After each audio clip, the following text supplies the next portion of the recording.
வணக்கம். இப்போ நம்ம டிஎன்பிஎஸ்சி குரூப் 4க்கான மேக்ஸ் ஆன்சர் கீ அப்படின்றது பார்த்துக்கிட்டு இருக்கோம். ஸோ முந்தைய வீடியோக்களில் கொஷினுக்கான ஆன்சர் அப்படின்றது கொடுத்துக்கிட்டு தான் இருக்கோம். ஸோ இப்போ வந்து அடுத்த கொஷின். ஒரு வகுப்பில் 80 மாணவர்கள் உள்ளனர். ஒரு குறிப்பிட்ட நாளில் 25% பேர் வருகை புரியவில்லை எனில் வருகை புரிந்த மாணவர்களின் எண்ணிக்கையை கண்டறியவும் அப்படின்னு சொல்லியிருக்காங்க. ஸோ எவ்வளோ பேர் வந்திருக்காங்க அப்படின்ற ஒரு கான்செப்ட். அதாவது 80% மாணவர்கள் உள்ளனர். இந்த 80% அப்படிங்கிறது தான் 80 மாணவர்கள் உள்ளனர். 80ன்னு சொல்லியிருக்காங்களா, இதுதான் வந்து 100%. இது 100% அப்படின்னா 25% மாணவர்கள் வரலை அப்படின்றத சொல்லியிருக்காங்க. 80 தான் 100% அப்படின்னா 8 தான் 10%. அதில் பாதி 4 தான் 5%. அப்போ 25% அப்படிங்கிறது உங்களுக்கு வந்து பார்த்திங்கன்னா 20 நபர்கள் வந்து குறிக்கும். இந்த 20 நபர்கள் தான் 25% அப்படிங்கிறது. ஸோ மொத்தமாக வந்தது வருகை புரியவில்லை. அப்போ மீதி 80ல் 25%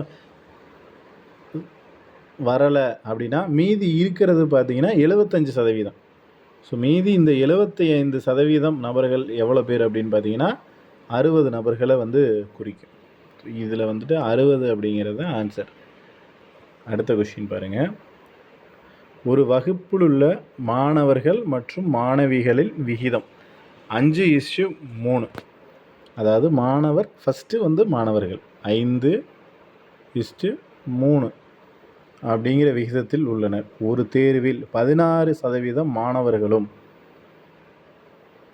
16% மாணவர்கள், அடுத்து 8% மாணவிகள் தேர்ச்சி பெறவில்லை. இந்த பாயிண்ட்டை நல்லா கவனிச்சுக்கணும். தேர்ச்சி பெறவில்லை எனில் தேர்ச்சி பெற்ற மாணவர்கள், அதாவது இவங்க வந்து எவ்வளோ பேர் தேர்ச்சி பெற்றிருக்காங்க அப்படின்றது தான் கேட்குறாங்க.